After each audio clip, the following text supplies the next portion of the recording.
मैं एसके चौधरी अपने YouTube channel में आपका स्वागत करता हूँ। YouTube चैनल के माध्यम से मैं आपको इलेक्ट्रिसिटी विद्युत धारा के बारे में बात कर रहे थे। ये मेरा विद्युत धारा का तीसरा लेक्चर है, जिसमें मैं आपको ओम्स लॉ के बारे में बात करेंगे, अर्थात ओम के नियम के बारे में बात करेंगे। आगे की मैं बात करने से पहले मैं आपसे एक रिक्वेस्ट करना चाहूंगा, आप मेरे इस चैनल को सब्सक्राइब कर ले एवं शेयर कर दे, जिससे आपको हमारी वीडियो आसानी से आप देख सकते हो। चलिए, तो मैं आज आपको ओम्स के नियम के बारे में बात करेंगे। ओम्स के नियम से पहले मैं आपको एक फार्मूला बताना चाहूंगा जो ओम के नियम में काफी ज्यादा मदद करेगी। तो उस फार्मूला में क्या है, विद्युत धारा अर्थात धारा घनत्व एवं विद्युत क्षेत्र में संबंध क्या है, उसके बारे में हम आज बात करेंगे। तो देखिए, मैं आपसे बात क्या कर रहा हूं, विद्युत धारा घनत्व, विद्युत धारा घनत्व एवं विद्युत क्षेत्र तीव्रता में संबंध, तीव्रता में संबंध।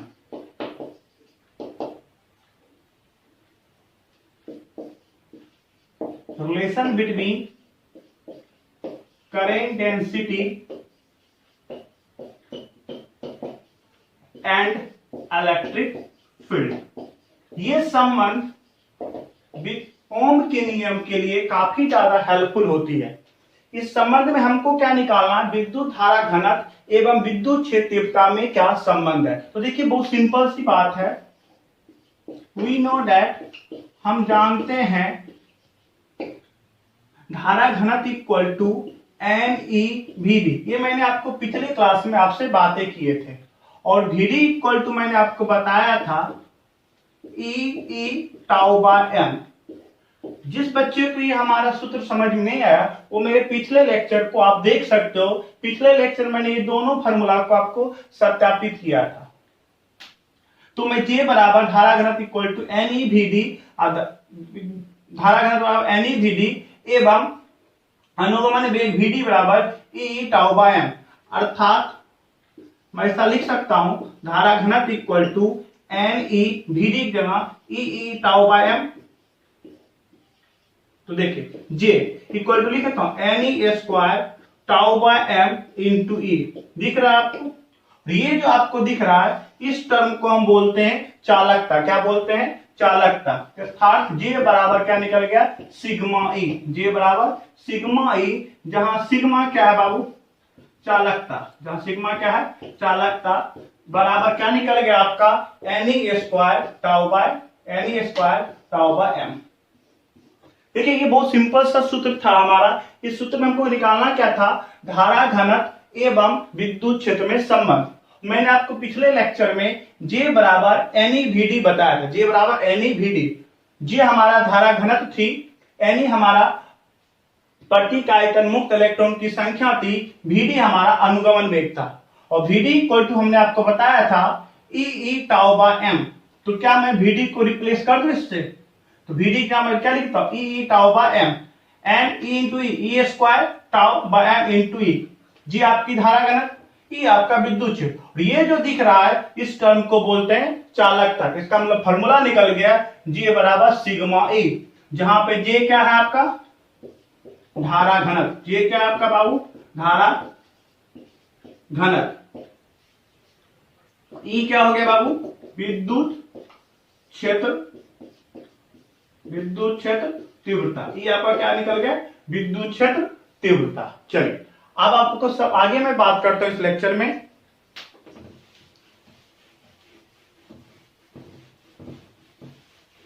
मन में सवाल उठता है, सर चालकता क्या होती है?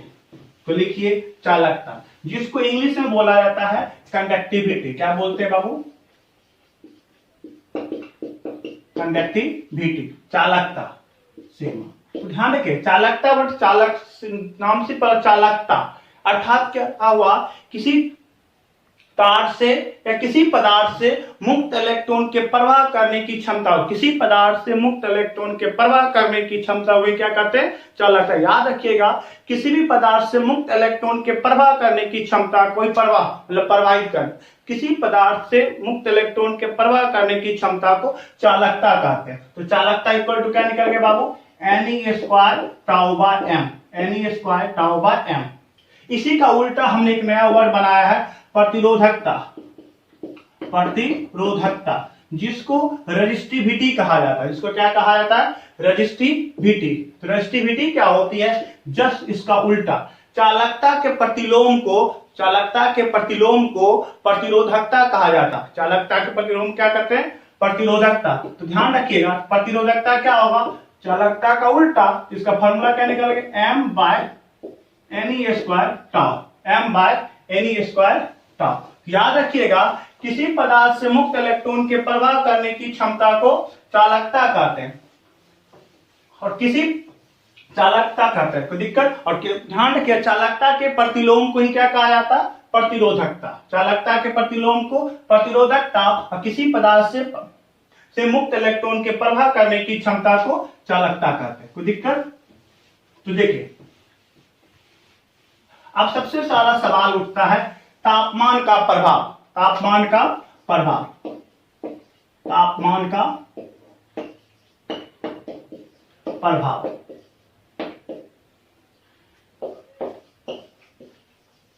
Effect of temperature, effect of temperature मतलब तापमान के परिवर्तन करने से हमारा चालकता और प्रतिरोधकता पर क्या प्रभाव पड़ेगा, उसके बारे में हम बात करेंगे। तो देखिए, बहुत सिंपल सी बात है, जब आप टेम्परेचर बढ़ाते हैं, जब आप टेम्परेचर क्या करते हैं? बढ़ाते हैं, तो मैंने आपको बताया था विश्रामित काल घटती है। जब आप तापमान बढ़ाते हो तो विश्रामित काल क्या हो जाती है? घटते। याद रखिएगा, जब भी आप तापमान बढ़ाओगे तो विश्रामित काल क्या होगी? घटेगी। विश्रामित काल अगर घटेगी, देखिए आप खुद ही थोड़ा समझिएगा, प्रतिरोधकता बराबर m बाय Ne² टाउ और चालकता बराबर Ne² टाउ बाय m। यही सूत्र भी हमने निकाला था आपको। अब देखिए, जब आप तापमान बढ़ाते हो तो क्या होता है? विश्रामित काल घटती है। जब विश्रामित काल घटेगी तो आप ये देखिए बड़े गौर से, प्रतिरोधकता क्या होगी बाबू? बढ़ेगी। प्रतिरोधकता क्या होगी? बढ़ेगी। यही अगर प्रतिरोधकता बढ़ती है तो प्रतिरोधकता चालकता का उल्टा, इसका मतलब चालकता क्या होगी? घटेगी। तो याद रखिएगा, जब आप तापमान बढ़ाइएगा, यह हमारा नोट था, जब आप तापमान बढ़ाइएगा तो आपकी विश्रामित काल क्या होती है? घटती है। विश्रामित काल घटने से हमारा प्रतिरोधकता बढ़ती है, और प्रतिरोधकता बढ़ने से चालकता क्या हो जाती है? घटती है। तो ये बहुत इंपॉर्टेंट था। इस पे एक छोटा सा न्यूमेरिकल मैं आपको कराना चाहूंगा। तो लिखिए छोटा सा न्यूमेरिकल। यदि एक न्यूमेरिकल, यदि किसी चालक से, यदि किसी चालक से 5 एम्पियर की विद्युत धारा, यदि किसी चालक से 5 एम्पियर की विद्युत धारा प्रवाहित हो, जिसका अनुप्रस्थ काट क्षेत्रफल, जिसका अनुप्रस्थ काट क्षेत्रफल 4 मिलीमीटर स्क्वायर, जिसका अनुप्रस्थ काट क्षेत्रफल 4 मिलीमीटर स्क्वायर, एवं एवं एवं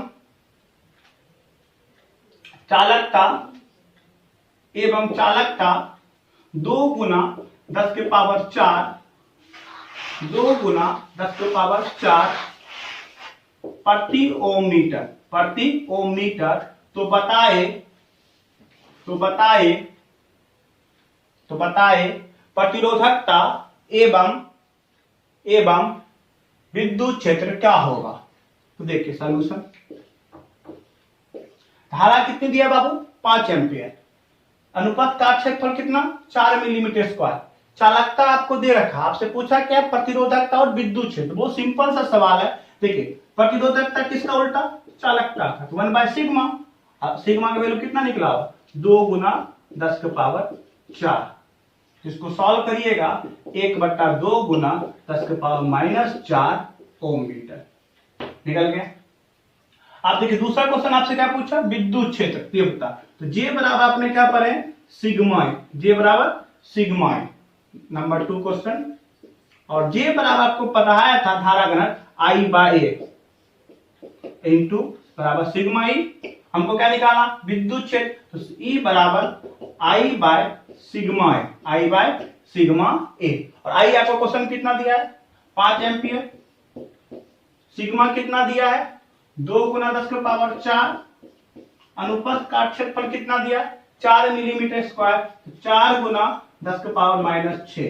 क्या इसको आप सॉल्व नहीं कर सकते, आराम सॉल्व कर लीजिएगा, यूनिट न्यूटन पर कूलम। कितना एम्पियर धारा प्रवाहित हो रही थी बाबू, 5 एम्पियर। अनुप्रस्थ काट क्षेत्रफल कितना, 4 मिलीमीटर स्क्वायर। चालकता दे रखा था, आपसे पूछा क्या था, प्रतिरोधकता और विद्युत क्षेत्र तीव्रता। तो प्रतिरोधकता चालकता का उल्टा, तो चालकता 1/सिग्मा, 2 गुना पावर 4, इसको सॉल्व कर लिए।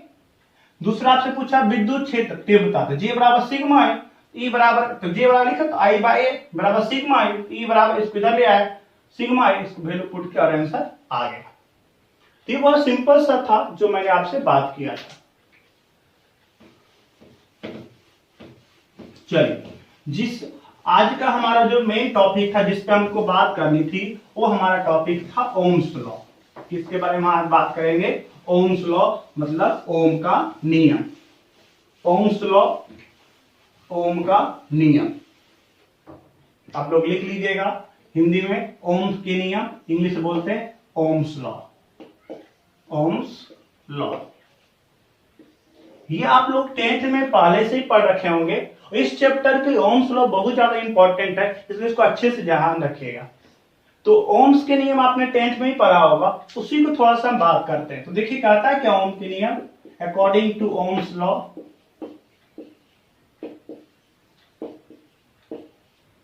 अकॉर्डिंग टू ओम्स लॉ, नियत ताप एवं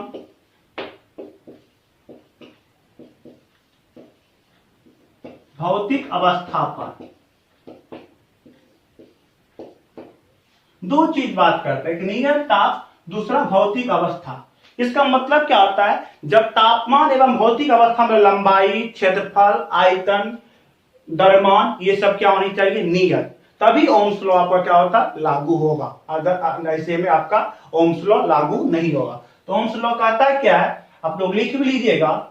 ओम के नियम अनुसार, ओम के नियम अनुसार नियत ताप एवं भौतिक अवस्था पर, नियत ताप एवं भौतिक अवस्था पर किसी चालक से प्रवाहित होने वाली विद्युत धारा, किसी चालक से प्रवाहित होने वाली विद्युत धारा चालक तार के सिरों की विभवांतर के समानुपाती होते हैं। फिर से लिख लीजिएगा। ओम के नियम अनुसार नियत ताप एवं भौतिक अवस्था पर किसी चालक तार से प्रवाहित होने वाली विद्युत धारा, प्रवाहित होने वाली विद्युत धारा चालक तार के सिरों की विभवांतर, चालक तार के सिरों की विभवांतर के समानुपाती होते हैं। अब इसको समझिए। सपोज कीजिए एक हमारा चालक तार जिससे विद्युत धारा कितनी प्रवाहित हो रही बाबू, आई। यहाँ का विभव V1, यहाँ विभव V2। और हमेशा याद रखिएगा विद्युत धारा उच्च विभव से निम्न विभव को जाता है, इसका विभवांतर कितना हो गया बाबू, V1 minus V2, V1 minus V2। तो ओम के नियम के अनुसार नियत ताप एवं भौतिक अवस्था पर हमारा क्या होगा, V समानुपाती I, इसको हटा के क्या डालते हैं, कांस्टेंट, इसको बोलते हैं R। तो V बराबर हमारा क्या निकल गया, R है। यही हमारा ओम का नियम है। R यहाँ पे क्या बोलते हैं, प्रतिरोध, प्रतिरोध याद रखिएगा। R हमारा यहाँ पे क्या हो गया, प्रतिरोध। चलिए अब सवाल उठता है सर प्रतिरोध का मात्रक क्या होगा, तो देखिए थोड़ा सा। तो क्या मैं लिख सकता हूं R का मात्रक, प्रतिरोध का मात्रक,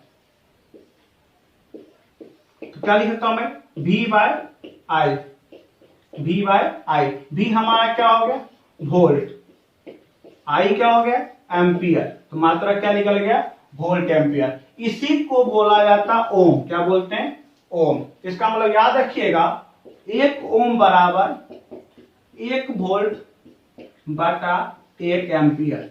1 ओम बराबर क्या होगा? 1 वोल्ट बटा 1 एम्पियर। कोई दिक्कत नहीं। अब देखिए थोड़ा सा समझ में आ गया ओम का नियम क्या करता है। नियत ताप एवं भौतिक अवस्था पर, किस पे बात करता है? नियत ताप एवं भौतिक अवस्था पर इस चालक तार से जो प्रवाहित होने वाली जो विद्युत धारा होगी, इस चालक तार के सिरों के बीच के विभवांतर क्या होगा? समानुपाती। और ध्यान रखना विद्युत धारा हमेशा उच्च विभव से निम्न विभव की हो जाती है। तो V बराबर V1 माइनस V2। तो देखिए V समानुपाती कितना हो गया बाबू? I। तो V बराबर क्या निकल गया? RI। ठीक है, R हमारा यहाँ पे क्या हो गया? प्रतिरोध। अब हमको क्या निकाला? मात्रक। तो देखिए R बराबर लिखा तो V बाई I। V हमारा वोल्ट, I हमारा एम्पियर, जिसको वोल्ट बाय एम्पियर क्या बोलते हैं? ओम। 1 ओम बराबर 1 वोल्ट बटा 1 एम्पियर। चलिए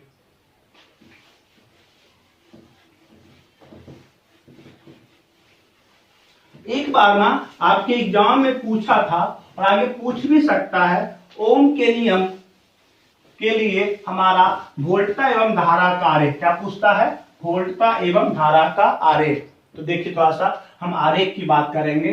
ग्राफ, आरेख मतलब ग्राफ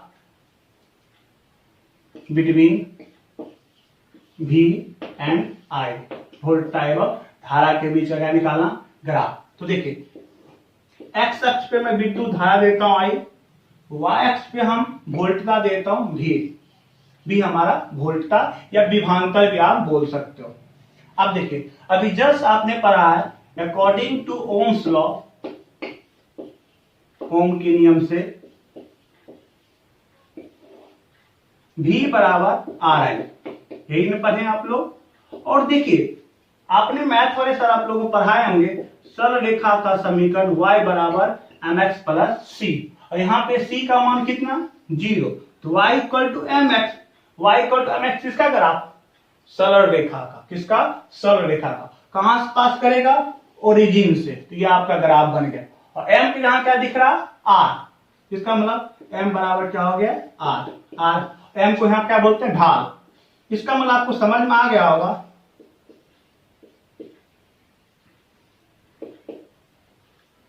और क्या समझ में आया? V एवं I का आरेख का ढाल किसके बराबर बाबू? प्रतिरोध के बराबर। किसके बराबर? प्रतिरोध के बराबर। ध्यान रखिएगा V एवं मतलब वोल्टता एवं धारा के आरेख का ढाल हमेशा किसके बराबर होगा? प्रतिरोध के बराबर। ये याद रखिएगा। और हमें दूसरी बात है, ओम के नियम के लिए वोल्टता एवं धारा का आरेख हमेशा सरल रेखा होगा। कहां से पास करेगा? मूल बिंदु से मतलब ओरिजिन से पास करेगा। इसका जो ढाल होगा वो क्या होगा? हमेशा प्रतिरोध के बराबर। एक बार किसी एग्जाम में क्वेश्चन पूछा था, वो भी बता देता हूं। एक एग्जाम्पल है, यहाँ पे समझिएगा। एक आरेख दे दिया था, इधर I था, इधर V था, ये 3 पदार्थ दे दिया था 1 2 3। पूछा था किसका प्रतिरोध सबसे अधिक होगा? किसका प्रतिरोध सबसे अधिक होगा? आप देखिए ये ढाल नंबर 1, ये ढाल नंबर 2, ये ढाल नंबर 3। तो ये बताइए सबसे ज्यादा ढाल किसका? 1 का। जिसका ढाल अधिक हो प्रतिरोध के बराबर, इसका मतलब सबसे ज्यादा प्रतिरोध किसका होगा? 1 का होगा। उससे के बाद R2 का, और सबसे छोटा क्या होगा? R3 का। ये आपका क्या बन गया बाबू? आंसर। याद रखिएगा वोल्टता एवं धारा के आरेख का ढाल, वोल्टता एवं धारा के आरेख का ढाल हमेशा किसके बराबर होगा?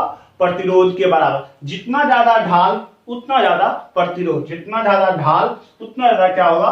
प्रतिरोध। एक छोटा सा और एग्जांपल कर लेते हैं, बस मतलब बिहार बोर्ड लाइक है, सिंपल सा। ठीक है, यदि किसी चालक तार से 4 एम्पियर की विद्युत धारा प्रवाहित हो, यदि किसी चालक तार से 4 एम्पियर की विद्युत धारा प्रवाहित हो तो सिरों के बीच का विभवांतर क्या होगा? तो सिरों के बीच का विभवांतर क्या होगा यदि चालक तार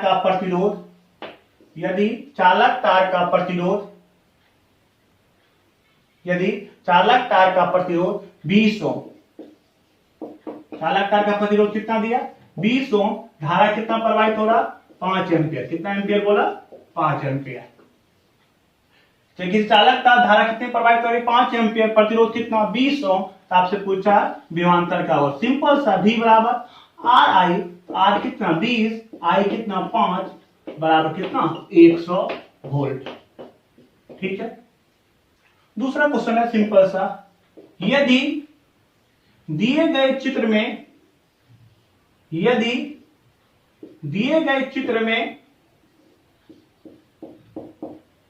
10 एम्पियर की विद्युत धारा 10 एम्पियर की विद्युत धारा प्रवाहित हो तो बताए चालक तार का प्रतिरोध क्या होगा। दिए गए चित्र में कितना एम्पियर धारा बोला 10 एम्पियर का, तो आपसे क्या पूछा प्रतिरोध क्या होगा। आपको भी जब पढ़ाए थे हमेशा विद्युत धारा उच्च विभव कहा जाता हो निम्न विभव की ओर। उच्च विभव कितना 20 वोल्ट, निम्न विभव कितना 5 वोल्ट। इसका मतलब 20 से किधर को जा रहा है 5। विभवांतर बराबर विभव का अंतर उच्च 20 निम्न 5, तो 20 माइनस 5 कितना 15 वोल्ट। कितना वोल्ट निकल गया 15 वोल्ट। विद्युत धारा कितना एम्पियर बोला 10 एम्पियर। तो देखिए according to Ohm's law, Ohm's law देखिए, तो V बराबर क्या है बाबू आर आई, V बराबर आर आई, और आपको निकालना R बराबर V बाय आई। V कितना एम्पियर दिया, V कितना दिया 15 वोल्ट, धारा कितना एम्पियर 10 एम्पियर, तो 1.5 ओम। बहुत आसान था क्वेश्चन था जो मैंने आपको बात किया। अब मेरे मन में अब आगे बात करूं मैं आपको प्रतिरोध क्या होता है। प्रतिरोध क्या होता है, तो लिखिए प्रतिरोध।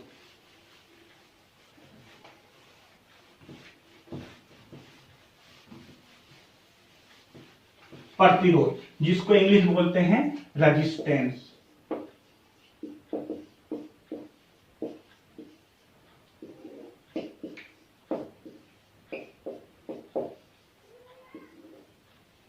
प्रतिरोध देखिए, प्रतिरोध बना रोध, रोध वर्ड दिख रहा है, रोध का मतलब होता है रोकना। कभी आप सड़क पे चले हो, चलते हो, हमारे सड़क पर जब चलते ब्रेकर लगा होता है, ब्रेकर क्या करता हमारी गति का विरोध करता, रोकने की कोशिश करता, तो वही तो हमारा प्रतिरोध है।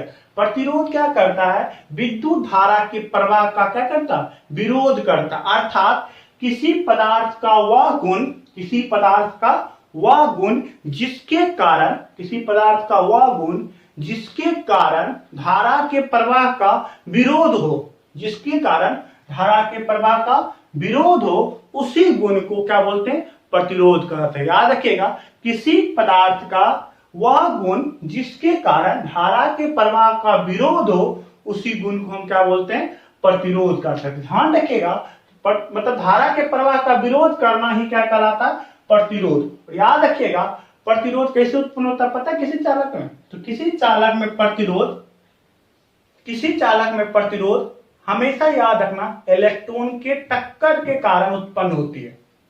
क्योंकि गति का विरोध कब होगा किसी चालक तार में टक्कर से ही होगा, तो जितना ज्यादा टक्कर होगा उतना ज्यादा विरोध होगा। इसका मतलब याद रखिएगा किसी भी चालक तार में या किसी भी पदार्थ में प्रतिरोध हमेशा इलेक्ट्रॉन के टक्कर के कारण उत्पन्न होती है। अर्थात याद रखिएगा इलेक्ट्रॉन के टक्कर को ही प्रतिरोध कहते हैं। याद रखिए शॉर्टकट तरीका समझने के लिए, इलेक्ट्रॉनों के टक्कर वाला जो होगा उसी टक्कर को ही हम क्या करते हैं विरोध कहते, प्रतिरोध कहते हैं। जितना ज्यादा टक्कर होगा उतना ज्यादा क्या होगा प्रतिरोध होगा। इसका मतलब याद रखिएगा प्रतिरोध क्या होगा किसी पदार्थ का वह गुण जिसके कारण धारा के प्रवाह का विरोध हो, उसी गुण को हम प्रतिरोध कहते हैं। ये किसके कारण उत्पन्न होता है तो इलेक्ट्रॉन के टक्कर के कारण। अब सवाल उठता है किसी चालक पदार्थ का या किसी भी चालक तार का या किसी भी तार का प्रतिरोध क्या होगा, वो किस किस बात पे निर्भर करेगा, उसका व्यंजक क्या होगा। हम बात करेंगे प्रतिरोध का व्यंजक, प्रतिरोध का व्यंजक। तो आप लोग लिख लीजिए प्रतिरोध का व्यंजक। तो हम कुछ मान लेते हैं, लिखिएगा माना कि एक समरूप चालक तार जिसका अनुप्रस्थ काट क्षेत्रफल A माना कि एक समरूप चालक तार जिसका अनुप्रस्थ काट क्षेत्रफल a, लंबाई L, प्रतिरोधकता रो,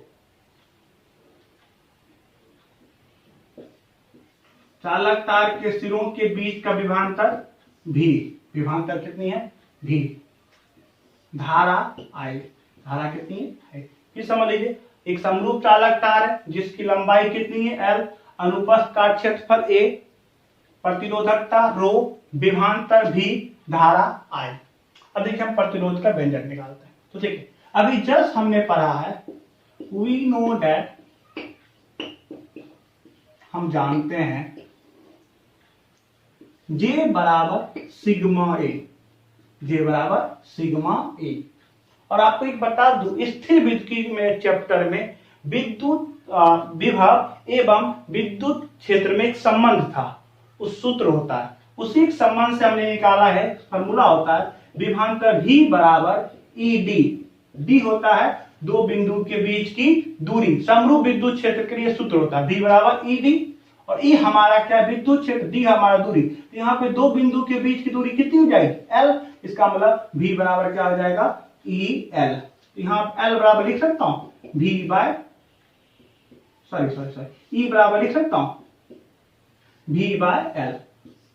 दिक्कत है, फिर समझ लीजिए एक सूत्र होता है स्थिर विद्युत में, आप पढ़ेंगे विभवांतर एवं विद्युत क्षेत्र के बीच का संबंध, तो V बराबर ED, D होता है दूरी, यहाँ पे दो बिंदु के बीच की दूरी कितनी हो जाएगी L, तो V बराबर EL, तो E बराबर V/L। V हमारा विभवांतर, L हमारा चालक तार की लंबाई। तो देखिए G हमारा क्या है धारा घनत्व, तो लिख सकता हूं I/A।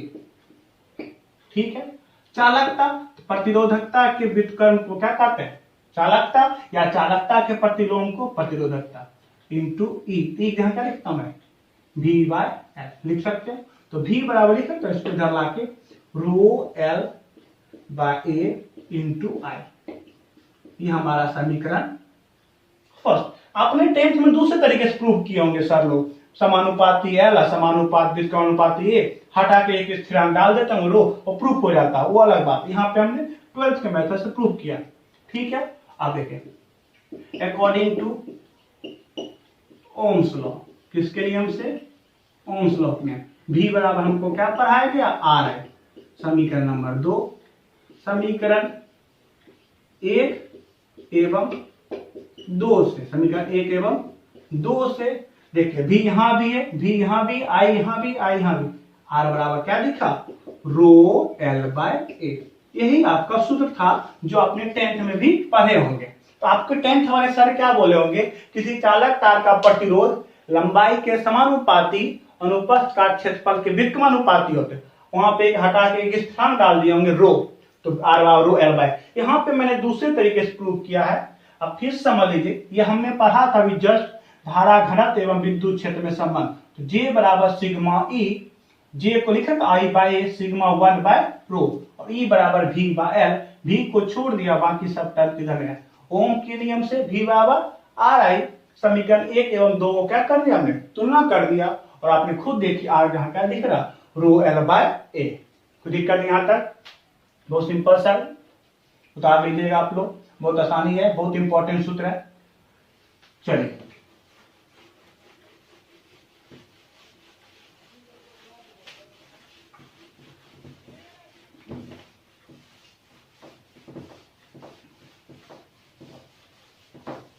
अब देखिए थोड़ा सा प्रतिरोध आपको निकल गया, प्रतिरोध का सूत्र क्या निकल गया R बराबर रो L/A, यही निकल गया ना प्रतिरोध का सूत्र, जहां पे बाबू R क्या है याद रखिएगा, प्रतिरोध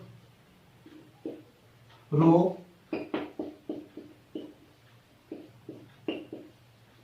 प्रतिरोधकता L, लंबाई चालक तार की, चालक की लंबाई A,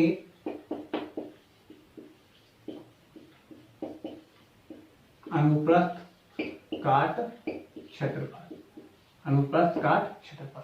अब देखिए अगर आपसे क्वेश्चन पूछा जाएगा प्रतिरोध किस किस कारक पे निर्भर करती है, प्रतिरोध किस किस कारक पर निर्भर करती है। तो देखिए सबसे पहला चीज है प्रतिरोध किस किस कारक पे निर्भर करती है, कारक की बात कर रहा हूं, किस किस कारक पे निर्भर करती है। तो सबसे पहला चीज है प्रतिरोध किस पे निर्भर कर रही है, प्रतिरोधकता पे। तो सबसे पहले हो गया प्रतिरोधकता, इसी के व्युत्क्रम क्या बोलते हैं, चालकता। इसका हम लोग दो बात पे इस पे निर्भर, प्रतिरोधकता या चालकता, दोनों हो गए। और ये किस पे निर्भर करता है, याद रखिएगा ये किस पे निर्भर करता है, प्रकृति पे। किस पे निर्भर करता है, प्रकृति पे, याद करिएगा, नेचर पे, ये हमेशा प्रकृति। दूसरा किस पे निर्भर कर रहा है, आपको याद रखिएगा, लंबाई पे। किस पे निर्भर कर रहा, लंबाई पे। तीसरा किस पे निर्भर कर रहा, अनुप्रस्थ काट क्षेत्रफल ए पे। किस पे निर्भर कर रहा, अनुप्रस्थ काट क्षेत्रफल ए पे।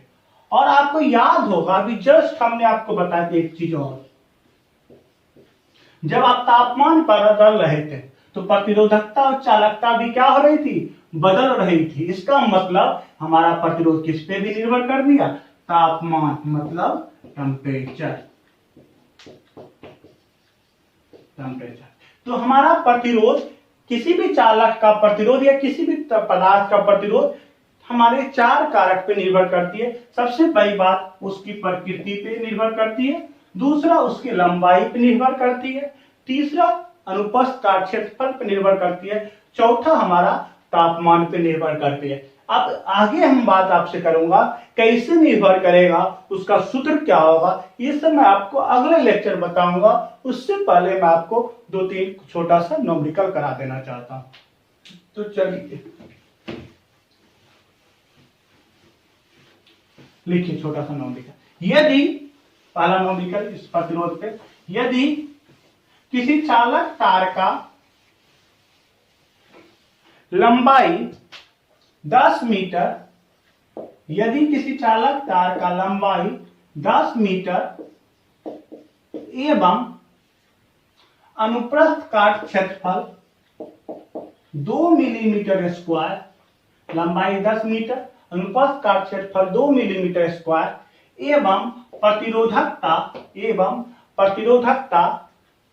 40 गुना 10⁻³ ओम मीटर, 40 10⁻³ ओम मीटर, तो बताए चालक तार का प्रतिरोध क्या होगा। तो देखिए वो सिंपल सा सॉल्यूशन,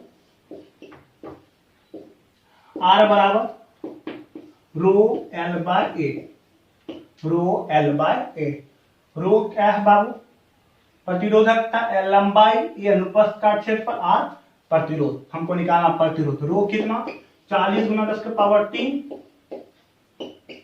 लंबाई 10, अनुप्रस्थ काट क्षेत्रफल 2 मिलीमीटर स्क्वायर, 2 गुना 6, 5 दूनी 10, 40 25 200 गुना 10⁻9 ओम।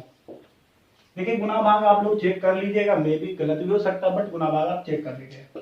नेक्स्ट क्वेश्चन, यदि किसी चालक तार का प्रतिरोध 5 किलो ओम हो, यदि किसी चालक तार का प्रतिरोध 5 किलो ओम, लंबाई 100 मीटर, अनुप्रस्थ काट क्षेत्रफल 2 मिलीमीटर स्क्वायर, यदि किसी चालक तार का प्रतिरोध 5 किलो ओम, लंबाई 100 मीटर, अनुप्रस्थ काट क्षेत्रफल 2 मिलीमीटर स्क्वायर, तो बताए चालकता एवं प्रतिरोधकता क्या हो। तो बताए चालकता एवं प्रतिरोधकता क्या हो। तो देखिए सबसे पहले हम आपको निकालेंगे प्रतिरोधकता क्या होगी। R बराबर rho L by A, rho L by A. तो देखिए हमको निकालना रो, तो रो बराबर क्या लिखता हूं मैं, R A by L. R कितना दिया, किलो का मतलब होता 1000, तो 5 गुना 10⁻³ रो कितना 2 गुना 10⁻⁻6 और लंबाई कितनी है बाबू 100 मीटर। क्या आप यहां से सॉल्व नहीं कर लीजिएगा, निकल जाएगा। दूसरा आपसे पूछा है चालकता, तो प्रतिरोधकता के व्युत्क्रम को चालकता, इसको सॉल्व करने उसका यहाँ वैल्यू पुट कर आंसर आ जाएगा। कोई दिक्कत, तो बहुत आसान सा क्वेश्चन था। हाँ, बहुत सारे बच्चे बोलते हैं सर मैं आपने सर चालकता का प्रतिरोध मात्रक ओम मीटर कैसे लिख दिया, इसके बारे में थोड़ा सा 1 मिनट बात कर लेते हैं। तो लिखिएगा चालकता एवं प्रतिरोधकता का मात्रक, चालकता एवं प्रतिरोधकता का मात्रक। तो देखिए अभी जस्ट पर है मात्रक की बात करने आ रहे हैं, रो एवं सिग्मा का मात्रक। तो अभी आपने पढ़ा है प्रतिरोध R बराबर रो L बाय ए, क्या मैं लिख सकता हूं रो बराबर आर ए बाय एल। अब देखिए इसका एक मात्रक यूनिट की बात कर लेते हैं। तो देखिए R का मात्रक ओम, ए का मात्रक मीटर स्क्वायर, क्षेत्रफल है इसलिए मीटर स्क्वायर, लंबाई का मीटर, कट गया क्या निकल गया ओम मीटर, क्या निकल गया ओम मीटर। दूसरा किसका निकालना बाबू आपको, चालकता का, सिग्मा बराबर 1 बाय रो, इसका उल्टा 1 बाय ओम मीटर। इसी को किसी किसी बुक में ऐसे भी लिख देगा यूनिट इसका ओम मीटर पावर -1 या महो पर मीटर, महो पर मीटर, दिक्कत 1 बाय ओम मीटर या महो पर मीटर। चलिए देखिए ये आज मैंने आपको प्रतिरोध क्या होता है, ओम की नियम क्या होते हैं, प्रतिरोध का व्यंजक क्या होता है, किस किस कारक पर निर्भर कर रहा है, ये सारी चीज मैंने आपको बताया। अगले लेक्चर में प्रतिरोध लंबाई पे किस प्रकार निर्भर करता है, क्षेत्रफल पे किस प्रकार निर्भर करता है, तापमान पे किस प्रकार निर्भर करता है, ये सारी चीजें मैं अगले वीडियो में आपको बात करूंगा। आपको इस वीडियो में कोई भी डाउट हो आप बेझिझक मुझे कमेंट करके या मुझे कॉल करके या व्हाट्सएप करके आप मुझे पूछ सकते हो। बाकी कोई भी डाउट होगी आप मुझे बेझिझक पूछा कीजिए। अब बाकी मुलाकात हमारी कल होगी।